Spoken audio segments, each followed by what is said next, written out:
Good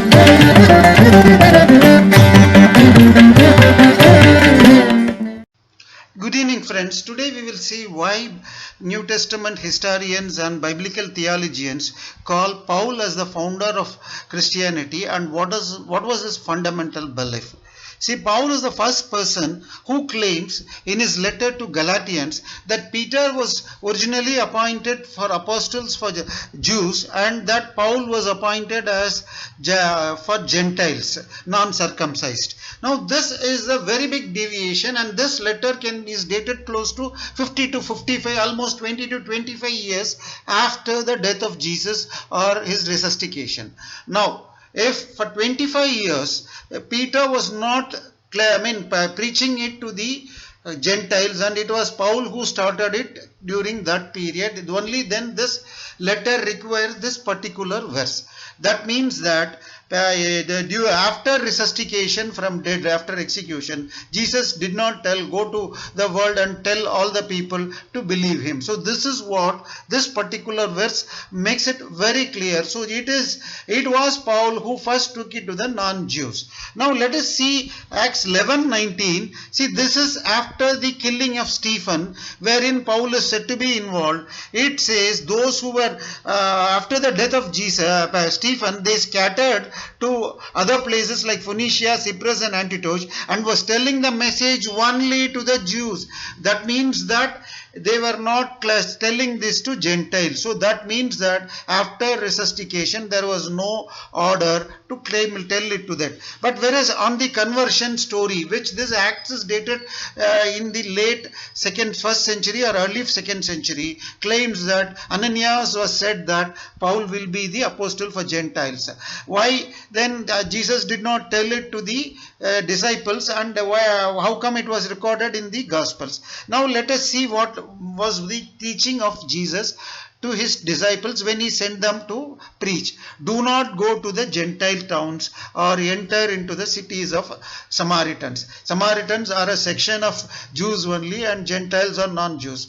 And I have been said, go rather only to the lost sheep of Israel. So Jesus was very clear that the mission of a Messiah was only to the Jews and not to the Gentiles at all. This was during entire period of his mission when he was with the disciples. Nowhere do we see that he was helping any Gentiles except two cases. One such event we will see. This is with a Greek girl in one gospel and Syrophoenician girl. She wanted Jesus to help her daughter who was sick. She said, I was sent only to the lost sheep of Israel and not to others. And that that lady cried again, and the apostles was recommending Jesus to help her. And Jesus' reply was, the children of the house have to eat the food, and how can we give the food to the dogs? First let the children eat for what they want, for it is not the right to take the children's bread and toss it to the dogs. Here dogs, Jesus was referring, was all Gentiles, and children as Jewish people. Now, this is the worst racial thing we can expect from any decent man. But that lady, who, as per the story, was crying to help her sick daughter, said, if the children were eating in the top of the table and the fallen crumbles from the mouth could be eaten by the dogs, why don't you help my daughter like that? And Jesus told her, just because of your answer you are helped. So unless somebody falls into the church as if we are lower than a dog, Jesus would not help. This is what this particular story says. So whereas Paul made his mention to the Gentiles, which is surprising. Now, when is the end of the world will happen? See, as per Paul, Jesus is the first fruit of resurrection, and all the people in the world will become citizens of the heaven.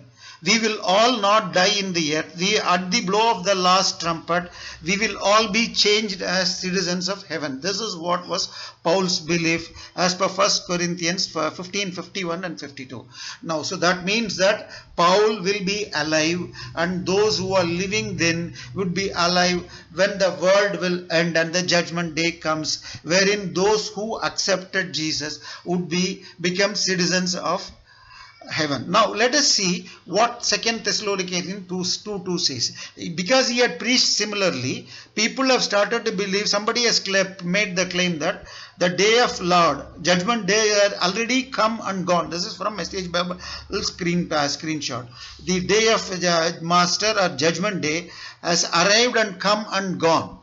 Now this particular translation is very clear as come and gone, and the other translations put as already come. So this is what Paul was preaching, that the world would end in his lifetime.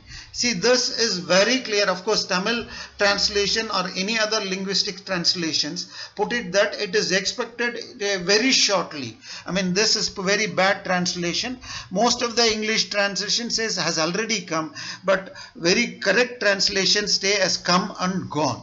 So this is what was Paul's belief. Now Paul again in Philippians states, I started preaching it to you, and I would be alive and the world would end at the judgment day along with me. That is, Paul was expecting the world to end in his lifetime when he was alive, that he would enter the heaven as a human being converted to the citizen of heaven. So there is no question that subsequent generations to come, all that is not part of Paul's belief, and this can be seen in another Paul's verse. This is one of the very important verse.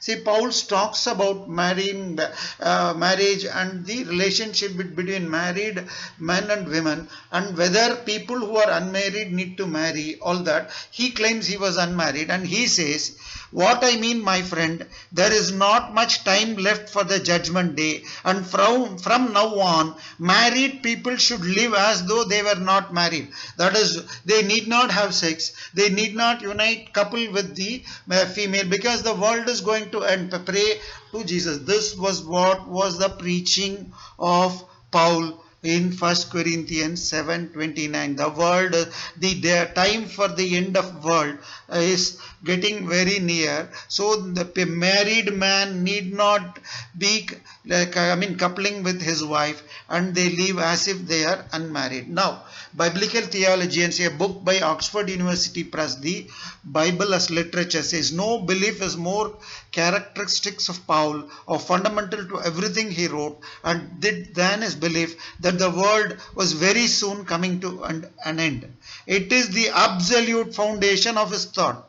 A reader who misses this point can understand very little else about Paul. See, Paul very clearly believed, or his vision of his claim as Jesus was that the world will end in his lifetime. He did not expect the world to continue. So this is fundamental belief of Paul, which proves that entire gospel and New Testament is a fiction. Thank you.